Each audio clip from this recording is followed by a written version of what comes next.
వీరాభిమాని మీరు. ఆ! ఆయన్ని ఎలా చూడాలనుకుంటున్నారు? ఎవరు మీ కేటీఆర్ గారా? కేటీఆర్ గారిని. కేటీఆర్ గారినా? అనుకున్నాను. తండ్రిది కొడుక్కి ఇది వారసత్వం. వారసత్వం ఆ! అంటారు కదా!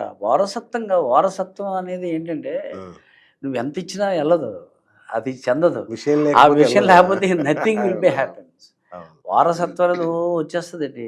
ఇప్పుడు అలాగ రాదే. ఇప్పుడు నేను యాక్టర్ అయ్యాను. నా కొడుకుని యాక్టర్ చేయాలనుకున్నా అవుతాడో అవ్వడో అవును. తెలీదది. చెప్పలేము అది. ఇట్స్ డిపెండ్ అపాన్ లక్ ఇది. ఒక పంచవర్ష ప్రణాళిక నుంచి చేస్తున్నట్టున్నారు. 5 ఏళ్ల నుంచి కష్టపడుతున్నారా? ఆ! 10 ఏళ్ల నుంచి కష్టపడుతున్నట్టున్నారు. అవునండి. మీ అబ్బాయి. ఆ! నేను ఇంతవరకే ఉన్నాను. హ్మ్. ఫైనాన్షియల్‌గా నేనేమి ఎదగలేదు. లేకపోతే ఫైనాన్షియల్ కోసం ఇది నేనేం చేయను అని కాదు. హ్మ్. అయినా సరే నేను ఎవరికైనా సాయం చేస్తాను. నాకేం లేకపోయినా. హ్మ్. అవును. అలాగని గొప్ప అవును. చెప్పుకోవడం కోసం కాదు మీ లేదు. దగ్గర. లేదు. మాకు తెలుసండి. నేనేమంటానంటే, మాకు తెలుసు. నేను అవును. ఇందుకే వచ్చాను. ఈ ఇంటర్వ్యూకొచ్చాను. ఇంత గొప్ప వ్యక్తులు ఇది చేసినప్పుడు మనం కూడా కొంత ఏదో ఉడతా భక్తిగా వాళ్ళతో పాటు ఉండి ఈ ఈ రాష్ట్రానికి ఏమైనా చేసేవి. ఎందుకంటే ఈ ఇక్కడ సెటిల్ అయ్యి ఇక్కడ ఉన్నాం కాబట్టి యెస్. ఇక్కడ ఉన్నప్పుడు ఇంకా ఇక్కడే కదా ఇండస్ట్రీ ఇక్కడే మీరు ఉంది. ఇక్కడే తెలంగాణ ఉన్నాం. అల్లుడా మీరు? తెలంగాణలో అంతే మా అంతేనా? మిసెస్ ఆళ్ళు ఎప్పుడో వాళ్ళ వాళరాళ్ళు ఏజెప్స్‌లో ఇది ఏజీ కాలనీ అని ఉంది. ఇక్కడ ఓహ్! మన అవునవును. మాసాపేట దగ్గర శ్యామల కాలనీ ఉంది. అక్కడ అచ్చచ్చా! ఇల్లు కట్టుకున్నారు. ఎప్పుడు 50స్‌లో. ఓహోహో! ఆ! అప్పుడు వెరీ కట్టుకుని అక్కడ ఉన్నారు. Very good. వెరీ మా గుడ్. ఆ! ఆవిడ ఎక్కువ ఫీలింగ్ ఆహా! అవునా? మీరు ఆంధ్ర, మేము తెలంగాణ అంటదా? అంటది. వండర్‌ఫుల్. కాదు యాహ్! ఆంధ్ర, తెలంగాణ ఇప్పుడు యెస్. మనకెక్కడ సార్ మనకి వలస వస్తున్నారు కదా! ఆ! ఎందుకొస్తారు? వాళ్ళ ఇక్కడ ముక్తి కోసం వస్తారు అంతే కదా సార్. గదా! అలాగే ప్రతి వాళ్ళు అంతే. రైట్. రైట్. ఇప్పుడు, ఇప్పుడు ఇండస్ట్రీ ఇంత ఇదిగా డెవలప్ అయింది. డెవలప్ అయ్యి ఇదయిన తర్వాత ఎంతోమంది ఆర్టిస్టులొచ్చారు. అలాగే ఆంధ్ర వాళ్ళనే ఉండే కాదు. ఇప్పుడు తెలంగాణ ఆర్టిస్టులు కూడా వచ్చారు. రైటర్‌లొచ్చారు. బ్రహ్మాండంగా. హీరోలొచ్చారు. అవును. డైరెక్టర్‌లొచ్చారు. అన్నీ అంతే. కలిపి అది కానీ కొందరు ఈ 2 ప్రాంతీయ భేదం రాష్ట్రాల మధ్య ఉండకూడదు. చిచ్చు పెట్టాలని కూడా ట్రై చేస్తున్నారు సార్. కొందరు ఏది రాజకీయ నాయకులు. ఏదండి? తెలుగు రాష్ట్రాల మధ్య ఒక చిచ్చు పెట్టాలి. ఆంధ్ర వేరు, తెలంగాణ వేరు అనే ఒక ఫీలింగ్ తీసుకొచ్చే ప్రయత్నం చేస్తున్నారు ఎలక్షన్‌ల కోసం. అయి సార్ అవన్నీ శాశ్వతం కాదు సార్. అది ఆ క్షణం. ఆ తర్వాత మళ్ళీ ఏంటి కదా! ఇది హ్మ్. ఎందుకంటే ఇప్పుడు ఆంధ్ర వాళ్ళందరూ అంటే ఇదేం లేదు. ఆంధ్ర వాళ్ళు సంక్రాంతి పండుగొచ్చినా అందరూ ఎళ్తారు. ఇలాగొస్తారు. ఆళ్ళ పిల్లలందరూ ఇక్కడే పుట్టి, ఇక్కడే పెరిగి, ఇక్కడే కదా! కాలేజీలో పెరిగి, కదా! ఇక్కడే ఎదుగుతున్నారు. కదా! ఆ! మా ఇప్పుడు మా అబ్బాయి మొత్తం తెలంగాణ స్లాంగే మాట్లాడతాడు. "ఏం బ్రో అవురే ఎట్లొచ్చినవు అవులే" అంటాడు. మరి ఏం చేస్తాం తప్పదు. అందుకని అక్కడ మన సత్యానంద్ గారిని వైజాగ్ ఉన్న అక్కడ అవును. ట్రైనింగ్‌కి పంపించాం. ఎందుకంటే అచ్చా! ఓకే.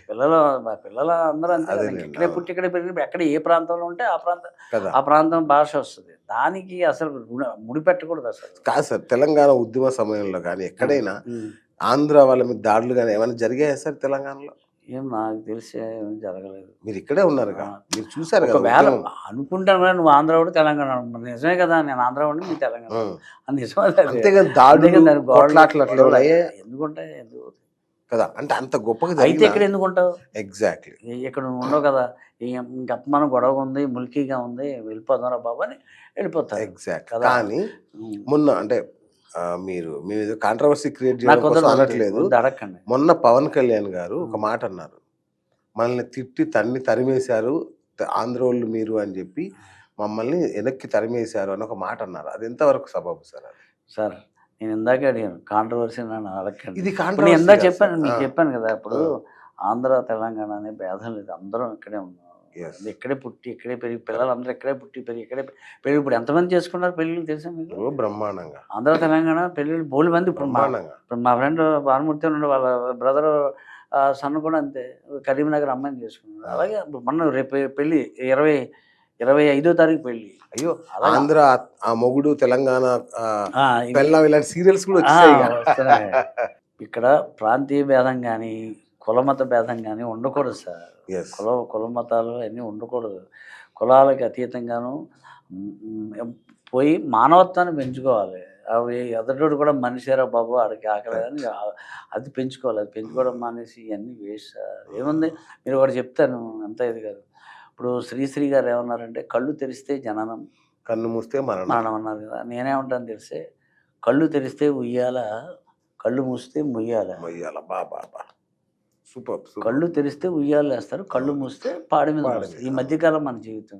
ఏంటి ఆ జీవితంలో మనం భార్య, భర్త, బిడ్డలు, అన్నదమ్ములు, స్నేహితులు, మిత్రులు వీళ్ళందరితో జీవనం గడుపుకుంటూ కష్టాలు, నష్టాలు అనుభవిస్తూ మనకెప్పుడు దేవుడు టిక్ పెడితే అప్పుడు వెళ్ళిపోతాం. అంతే. కానీ దీంట్లో ఇంత తెలిసుండి కూడా మోసాలు, రాజకీయాలు, కుట్రలు ఇవన్నీ ఎందుకు సార్ ఆ, చేస్తూ ఉన్నారా? అంతేకాకుండా ఇంకో విషయం చెప్తానండి. మేము మా ఊరు పల్లెటూరులో అప్పుడు ఆ రోజుల్లో ఎవరన్నా పోతే ఏంటంటే చాలా ఆ ఇంటి ఇల్లాలు చాలా నిశ్శబ్దత ఉండేది. అవును. చాలా ఏడుస్తూ ఉండేది. ఆ అమ్మలక్కలొచ్చి ఆవిడకి ఎప్పుడు కాపీ పట్టించేవారో కూడా తెలిసేది కాదు. బాడీ అలాగే ఉండేది. ఆళ్ళ అబ్బాయి ఎక్కడో ఉన్నాడు 3 రోజులు పడతదనంటే అప్పుడు ఐసు గడ్డలు వేసి అవును. ఆ అగరబత్తి వెలిగించి అలా అత్తరు అది ఏసి అలా ఉంచేవారు. అప్పుడు ఈ ఏసీ ఐస్ బాక్సులు అయ్యి లేవు. అంటే అంత ఎఫెక్షనేటివ్‌గా ఉండేది. ఆ ప్రాంతం అంతా నిర్లిప్తతతో ఉండేది. అవును. నిశ్శబ్దంగా నిర్లిప్తత ఉండేది. ఆ 3 రోజులు అయిన తర్వాత వచ్చి ఆళ్ళ అబ్బాయిలు ఆళ్ళు వచ్చిన తర్వాత కార్యక్రమం చేసేవారు. ఇప్పుడు చూడండి ఏంటే 4 అయిపోతుంది. సన్‌లైట్ పోతుంది. డౌన్ అయిపోతుంది. తీసేయండి, తీసేయండి అంటున్నారు. మరి ఇది తెలిసి కూడా ఎందుకు సార్ ఇవన్నీని? కదా! అవును. ఇది తెలిసి కూడా ఇవన్నీ ఎందుకు? బా అందుకని నేనేమంటానంటే మనం ఇప్పుడు ఎవరి ఇష్టం ఆళ్ళది. ఇప్పుడు నా ఇష్టం అంతే. నాది. మీ అంతే. ఇష్టం అంతే. మీది. అంతే. ఎవరి రాజకీయం వాళ్ళది. ఎవరిది. కానీ అవును. రాజకీయం అనే పదానికి నా మనసుకి కుదరదు సార్. నాకు చాలా సెన్సిటివ్‌నెస్. యెస్. మరి మీరు రాజకీయాల్లో ఎట్లా అంటే గతంలో టీడీపీలో గూడా ఉన్నారుగా? అవును. మరి అప్పుడు ఉన్నాను, తిరిగాను, ఆ! చేశాను, హ్మ్. చేశాను. చేసిన తర్వాత ఇప్పుడు అదేంటయ్యా నువ్వు నా రాజకీయాల్లో ఉన్నానన్నమాట నేను జస్ట్ ఎలక్షన్ అప్పుడు వెళ్లి ప్రచారం చేయడం, వచ్చేయడం అచ్చా! తప్ప అంతే. మిగతాయి నాకు కాంట్రాక్ట్‌లు గాని, లేకపోతే నాకు ఇది గాని, అది గాని లేదండి ఆ! ఎప్పుడు. పైరవీలు జేయడాలు. అయ్ అయ్ బ वो మా नहीं होता है. हमारे से नहीं होता है. Very good. మొన్న లాస్ట్ ఎలక్షన్‌లో కూడా నేను అందరికి తిరిగాను. అచ్చా! హిందీ నేర్చుకున్నారైతే. ఈ నేర్చుకోవడం మా చిన్నప్పటి నుంచి మేము చిన్నప్పుడు మా ముస్లిమ్స్ ఇంట్లో ఉండేవాళ్ళు. అచ్చా! అచ్చా! అప్పుడు ఓకే. మా హిందీ వేరే, ఇక్కడ హిందీ వేరే. ఇప్పుడు ఢిల్లీ లేదా నాకు బొంబాయి హిందీ మీరు వేరే. ఎక్కడో చూసా. ఆ! మీరు అన్నపూర్ణ గేట్ దగ్గర వాచ్‌మెన్‌తో మాట్లాడిన మాటలు. ఆ! వచ్చిన విన్నారా మీరు? విన్నాను నేను ఆ! యాక్చువల్‌గా అది ఎవరో చెప్పారు నాకు. ఆ! ఒక్కసారి అది చెప్పండి సార్ మీరు ఇది గొప్ప అప్పుడు నాకు 'వసంత గీతం' అనే సినిమాలో నాకు వేషం వచ్చింది. ఓకే. వాళ్ళేమన్నారంటే ఫస్ట్ వేషం నాకు అన్నపూర్ణ స్టూడియోలో. ఎవరితోటి కాంబినేషన్ అంటే నాగేశ్వరరావు గారి కాంబినేషన్. ఆ! ఇంక నాకేంటి ఇంకా రాత్రంతా నిద్ర పట్టలేదు. దానికో పెద్ద కథ ఉంది. తర్వాత ఓకే. ఎప్పుడైనా రైట్. ఇంటర్వ్యూలో చెప్దాం. ఎలక్షన్‌లు అయిన తర్వాత చెప్పుకుందాం. చెప్పుకుందాం. వాళ్ళేమన్నారంటే అశోక్ హోటల్‌కొచ్చి కారు ఉంటదన్నారు. సరే నాకు రాత్రంతా నిద్ర పట్టలేదు. పొద్దున్నే లేచి చలిదన్నం తినేసి, టెలివిజన్ చలిదన్నం తినేసి, మన కోసం కారేంటి? ఆ! ఎందుకొచ్చిన గొడవ అని మా ఇల్లు మాసాప్ ట్యాంక్. అక్కడి నుంచి అన్నపూర్ణ స్టూడియోకి వాడు యాక్చువల్‌గా రూ. 7 3:30 అవుతది. ఆ! డబల్ ఇమ్మన్నాడు. అక్కడి నుంచి ఎవరు రారు కదా! అప్పుడు ఎవరు లేరు. అవునవును. ఇదంతా నిర్మానుష్యం గదా! ఆ! అంతా. అవును. సరే వస్తానని రూ. 7 ఇచ్చేసి అన్నపూర్ణ స్టూడియో గేట్ దగ్గర దిగాను. ఆ! దిగ్గానే ఆవిడ నేపాల్ వాడున్నాడు వాచ్‌మెన్‌గా. ఆ! ఉండి "क्या है? ఆ! क्या है नहीं हम शूटिंग है अंदर हम एक्टर है" అన్నాను. వాడు "ఏ చల్ చల్" అన్నాడు. ఆ! "चल चल क्या है? मेरा को शूटिंग है अंदर अब" ఆ! "क्या शूटिंग है? चल" అన్నాడు. "ए क्या बात कर रहा है? मेरे को शूटिंग है अंदर हाँ नागेश्वरराव साहब हैं बहुत बड़ा लोग है" అన్నాడు. "चल चलो जी" అన్నాడు. "मेरे को शूटिंग है अंदर అబ్బా" అని ఏడుస్తున్నాను. అప్పుడు వైట్ అండ్ వైట్ సుబ్బారావు గారు అని ఒక ఆయన ఉండేవారు మేనేజర్. ఆయన అటు వెళ్తూ చూసి ఎవడో కిరణ్ అనేమో టెలిఫోన్ ఆపరేటర్ ఉంటాడు ఇప్పటికే. ఓకే. ఆయన చూసి ఈడు ఎవడో ఏడిచేస్తున్నాడు పాపం ఆ ఫ్లోర్‌కి ఫోన్ చేయండి ఏమన్నా ఇదే మరంటే ఆ కిరణ్‌ని పిలిచి ఫోన్ చేస్తే అప్పుడు ఆ కో యాక్టరు సింగీతం శ్రీనివాసరావు గారి మేనల్లుడు అనమాట. అచ్చా! ఆయన గబగబా వచ్చి "ఏమయ్యా నీ గురించి కారు అక్కడ వెయిటింగు నువ్వేమో ఎలాగొచ్చావంటే" అంటే "కారు ఎందుకులే అని ఆటోలో వచ్చేసాను సార్" "భలే భలే రా రా రా టిఫిన్ తింటావా? టిఫిన్ తిన్నాను." "వద్దు సార్ చలిదన్నం తినేసి వచ్చాను." "సరే రా రా రా" అనేసి మేకప్ వేసి కోటేసి అది వేషం అనమాట అది. అసలు మీ ఎంత స్వచ్ఛమైన మనసంటే నాకు భలే నచ్చింది నాకు అది గుర్తొస్తే. కానీ వండర్‌ఫుల్. అటువంటి స్టూడియోలో ఎళ్ళాను. ఫస్ట్ షాట్ ఏంటంటే నాగేశ్వరరావు గారు పెద్ద సింగర్ అనమాట. రాధ నేను ఆ యూత్ క్లబ్ జనరల్ సెక్రటరీని. ఓకే. రాధ గారు సార్ నేను క్లబ్ సెక్రటరీని కదా! Sir he is mister Kumar best singer అని నాగేశ్వరరావు గారిని పరిచయం చేస్తారు. ఓకే. నాకు పెద్ద నాగేశ్వరరావు అయితే ఏంటి అని బెదిరేమీ లేదు. ఆ! నేను నాగేశ్వరరావు గారి అభిమాని. ఆ! పిచ్చ అభిమాని. ఆ! Welcome hello mister Kumar welcome to our club అన్నాను. ఆయన వచ్చేసాడు అయిపోయింది. నెక్స్ట్ షాట్ చాలా పెద్ద షాట్ అనమాట. ఆ! ఇటు బాలాజీ వీళ్ళందరూ నిలబడి ఉంటారు. బాలాజీ, రాధ గారు, నాగేశ్వరరావు గారు అందరూ నిలబడి ఉంటారు. నేను ఒక టోపీలో చీటీలు ఉంటాయి, 50 చీటీలు ఉంటాయి. ఆ, ఓ డైలాగ్ చెప్పాలి. మన అప్పుడు నాగేశ్వరరావు గారు టక్ చేసుకుని ఇంకో ఇలా ఉండి కళ్ళల్లో కళ్ళు పెట్టి చూస్తారు. ఆ. మనకి అయిపోయింది మన పని. ఆ, ఇది లిప్పు డ్రై అయిపోయింది, చెమటలో కారిపోతున్నాయి, ఆ మాట రావట్లేదు.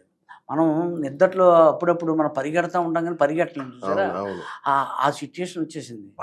ఓ పక్క నుంచి లోపల భయం, వచ్చిన అవకాశం పోయింది. ఎందుకంటే మనం మాట రావట్లేదు, ఏంటి కర్మ ఏంటో బాబు, ఇన్నాళ్ళ నుంచి కోరుకున్న భగవంతుని ఏదో అవకాశం ఇస్తే ఎలా ఏంటంటే, ఇప్పుడు నాగేశ్వరరావు గారు అలా చూశారు. చూసి టచ్అప్ అని, ఏ టచ్అప్ ఇట్రా మరొకటిగా టచ్అప్ చేయి అన్నాడు. వాడు వచ్చి టచ్అప్ చేశాడు, చెమటను చూశాడు. నా భుజమే చేసి అలా ముందుకు తీసుకెళ్ళి, ఏ బాబు ఎందుకు భయపడతావు, ఇద్దా బాగా చేశాగా, ఉన్నదంతా మనమే కదా వాయిచ్. రాయ్. ఆ. ఇక అంతే నటరాజుడు పోనాడు. రెడీ సార్ అన్నాను. ఆ. మరి రిహార్సల్స్ ఏం అక్కర్లేదు సరే టక డియర్ ఫ్రెండ్స్ రండి, దగ్గరకు రండి, ఇంకా దగ్గరకు రండి, ఈ టోపీలు అవి చీటీలు ఉన్నాయి, ఒక్కొక్కరు ఒక చీటీ తీయాలి, ఈ చీటీలో ఏం రాసి ఉంటే చెయ్యాలి, మొట్టమొదట నేనే తీస్తాను, నా తల్లా తెల్ల ఉంది చూసుకుంటాను అని వెళ్తే అమ్మాయిలా నడవాలంటే నేను అమ్మాయిలా నడుస్తాను. Single take. సింగిల్ టేక్ అరే. అంతే, క్లాప్స్ కొట్టేసి అక్కడి సూపర్. నుంచి ఆ. అది ఆ సినిమా నాయుడు గారు చూడటం, అప్పటి నుంచి నాగేశ్వరరావు గారు నాకు ఒక మా తండ్రిలాగా అండ నాకు. బా. అలా 400 సినిమాలు. 350, 400 సినిమాలు అలా. అందులో అంతకంటే గొప్ప విషయం ఏంటంటే అదే స్టూడియోలో ఇప్పుడు నాగేశ్వరరావు గారు ఇంటర్వ్యూ, నా ఇంటర్వ్యూ అదే స్టూడియోలో నేను హీరోగా సినిమాకి ఆయనకు లాప్. అబ్బబ్బబ్బబ్బబ్బా. ఆ. నేను ఎలాగంటే పిచ్చి నాకు, ఆయన సాయంత్రం అయితే వెళ్ళిపోయాను అనమాట. ఆ. సాయంత్రం ఆయన ఈవినింగ్ వచ్చిన తర్వాత ఇంటి అక్కడికి వస్తారు. అప్పుడు పెంకిటీలు అది లేదు, ఈ పొట్లకాయల పాదులు ఇవన్నీ గార్డెన్ ఒకటి ఉండేది అనమాట. ఆ.